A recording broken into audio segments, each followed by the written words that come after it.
We start this next story about the United States military budget by reminding you that the United States has the largest military budget than any other country on planet Earth, and it is 3 times that of the next largest country, which is China. So last year, President Biden asked for $752 billion for the military budget that was for 2022. We freaked out at that, you guys. Rewind the tape on this very show because he asked for it and was inexplicably given much more than that. The final budget went to $778 billion, which is way more than it's ever been. But nobody argued about that at all while Congress was facing a debt ceiling, while Congress was fighting over stimulus, while we were fighting over Build Back Better, which is pretty much poof, gone at this point. This year now, the president says due to this military conflict, he has proposed a new military budget, wait for it, of over $800 billion, you guys. $800 billion. Yeah, because of this conflict. Again, anytime we can use a tragedy or a situation to increase the amount of money that's being funneled to these defense contractors, we're going to jump all over it. Joe Biden requesting more than $800 billion in military spending for the coming fiscal year. His spending plan, as the Jacobian says, won't make the world safer, but it will funnel more than $400 billion in public money to private sector firms. This is amazing. I mean, this is the second year in a row now that he is increasing the military budget. And as you pointed out, I mean, he got more than he even asked for. Like Congress just threw in another $40 billion just because, hey, here's like a little extra spending money for you. And that's the actual budget. You can't forget all the other stuff that goes into that. I guarantee if you take everything the military gets, it's well over $1 trillion. Oh, my God. Yeah. I mean, just think about it. 55% of the $14.5 trillion that Congress gave Pentagon between 2002 and 2021 ended up going to private sector firms through all of these different defense contracts, too.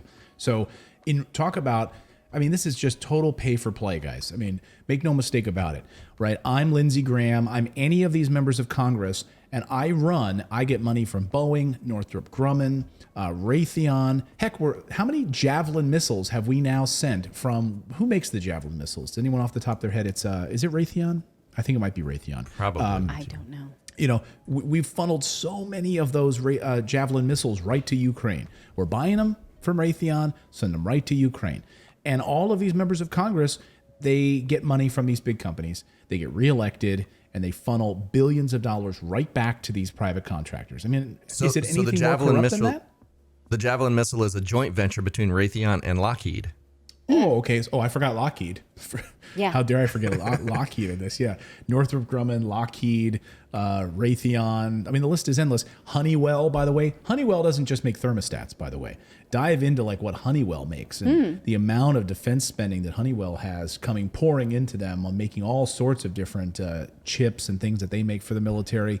Right. Well, by some estimates, this is not just for, again, this military. We're talking about being patriotic towards the military. Recall that the military only got a 2% raise in the 2022 increase, even though inflation is nearing 8%. Soldiers?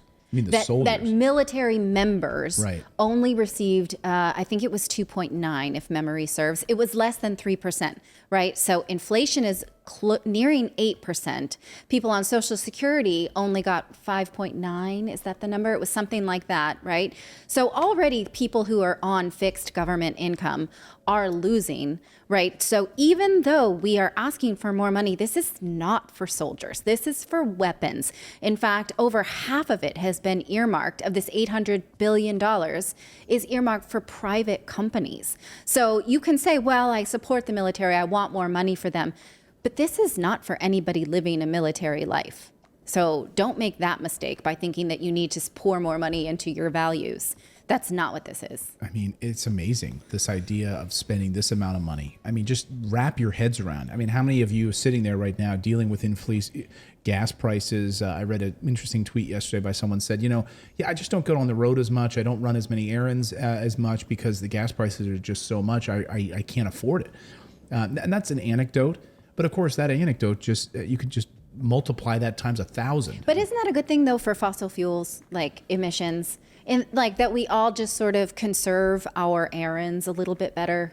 I mean, maybe this is teaching us something that's actually not a terrible thing. The story this morning about people who cycle in the UK and how cyclists are, they experience prejudice toward them because drivers hate them.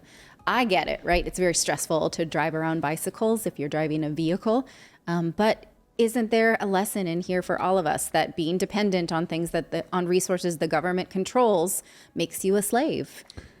I guess. I mean, I'm fine with, I guess, yeah, like being a little smarter. Like we don't really think about it like, oh, because gas, if gas prices are cheap, we're just, oh, I'm going to run that errand. I'll go again tomorrow. I'll be back here again tomorrow. I'll just pick it up tomorrow. Well, now maybe think, maybe I don't need to come back again tomorrow. Why don't I do it all right now? So I'm not going to spend money on gas tomorrow. Yeah, we should all be conserving fossil if we can. We should all be thinking about how we don't, we leave lights on, we turn water off, we don't use as much fossil fuels as we can. I get it. But what you're being asked to do is to conserve. You're being asked to alter your lifestyle, the way that you live, maybe not turn the thermostat up as high because you simply can't afford the energy costs right now, given inflation. So not buying as much food, not putting up the heat in the house because in your cold, Right, but you're saying everyone is going to do this because of cost, not because they care about the planet, right? That we have to do this and like the way you're saying it, I'm just confused on the tone. Oh my gosh, we have to do this. So it's a bad thing? Well, I'm saying the same. I'm not comparing. Are you the projecting two. anything? Is that like, yes, we shouldn't have to do this? Because I'm saying we should have to do this for the environment. I'm not saying they're related. I'm saying $800 billion a year in a military budget while the Americans are being asked to, I come back to what Kamala Harris said a few moments ago, like, standing up for our ideals. Like when we as Americans stand up for our ideals, like we're being asked to stand up and hold. What did she exactly say? Let me play it again. The president has already said Americans will be facing some economic fallout or some hardships. Can you explain to Americans what exactly will they face if this happens? Sure. As the president talked about in his speech, we are aware that, again, when America stands for her principles and all of the things that we hold dear, it requires sometimes for us to put ourselves out there in a way that maybe we will incur some cost. And in this situation, that may relate to energy costs, for example. So all of these things that we hold dear, like we're going to have to, that's what I'm talking about. Our principles. So you're asking me, Kamala, we're to spend $800 billion a year setting up military bases around the world, randomly attacking countries like in Syria and Yemen and Somalia, and funneling billions of dollars in Javelin missiles to the Ukraine and other places around the world. Those are my ideals? Those are not my ideals. Well, I'm just saying that from a personal agency standpoint, we can realize the government saying, you spend a little more for the things you're used to doing because we're going to use this money and this energy over here on our military budget, right? So you do less, but then we can be reminded that our lives are dependent on resources that we do not control. And we can find ways to control those things. But or that's else the problem. We continue to... Right, but or else we have found those ways. Then we go to the grocery store and we have to pay more because we don't grow our own food, because we're dependent on an economy that we maybe don't support, right? Right, but the problem is that you have sustainable things that are trying to be produced all the time, but the oil and gas and pharmaceutical industry always pay more money to stop that stuff from moving forward. So, like as long as those people are being subsidized and they have all of this power, like it doesn't matter because like all the inflated costs wouldn't even have to be here if we weren't inflating all these companies that we give money on a regular basis. We're giving more money to military companies like Raytheon and stuff. Like we subsidize these companies. We subsidize farmers. There absolutely are ways that you can reduce your dependency on globally imported products. It's just, it takes a ton of work from each of us. But maybe, just maybe, this is like another sort of tick on that like pros and cons list of being dependent on the social contract of your government. But most people can't afford to do it, is my point. I don't think that that's the case, but I think that it takes a lot more like work into it, right? It's easier to go buy subsidized, processed, unhealthy food and just continue to drive your gas guzzling car than make this. But I don't know that, I mean, There are plenty of people. I watch a ton of YouTube channels that are these people who are homesteaders who do this because they can't afford that lifestyle anymore. So but it's a matter of work too. Right, but Well, it was my point is that it shouldn't be the fact that this is like being forced on you by your government. Like they can spend $800 billion a year bombing other countries, and now you have to shift your entire lifestyle because the government could do a lot more things to help us along in this process, moving us away from maybe offering different incentives for moving off of fossil fuels, making sure that we have an energy infrastructure in the United States that makes sense and actually helps people. But they're does not have a not gonna. USDA So that what has a I'm food pyramid saying- that's based on grain-based diets and killing us. Like there's lots that this government can do to move us in the way. Instead they haven't. They've done the opposite. They've incentivized us to eat crappy foods. They've subsidized corn syrup in the United States. They've subsidized crappy foods over quality foods. We have an education system that is literally circling the toilet drain. So that there's a lot that the government can do to move us in this direction instead of suddenly now we're faced with this hardship and we have to figure to do it. Yeah, I mean, we have and to think so about I'm CNN's saying, average is this family of not 11.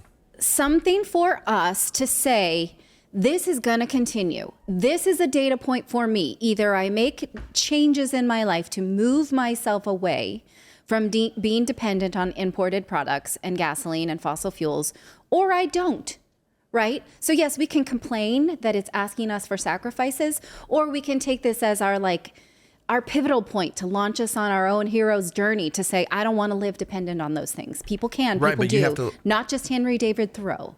Yeah. Look at all the people that have no idea that that's even an option. You know what I mean? Because in this country, no matter what they see, no matter what they hear, they're getting it from their schools, they're getting it from their TV. Everything is McDonald's commercials and all this other stuff. 99 cents.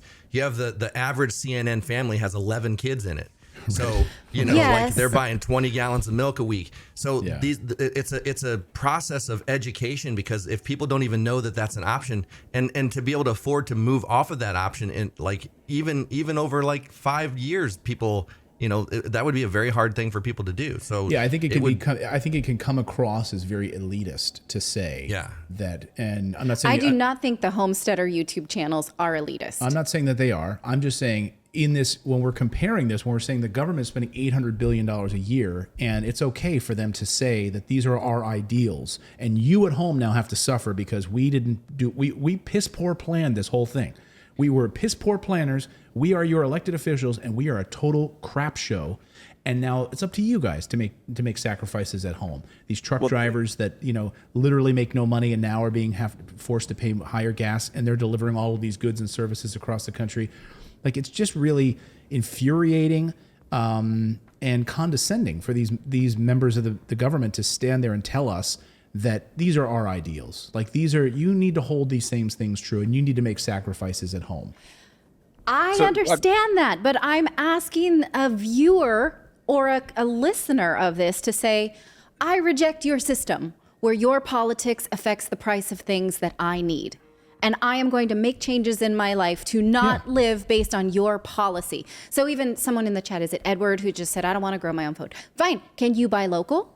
Can you do something that's not dependent on politics? So I get it. I don't like it either. But it's our problem if we're like, yeah, politicians suck, and then we do nothing about it.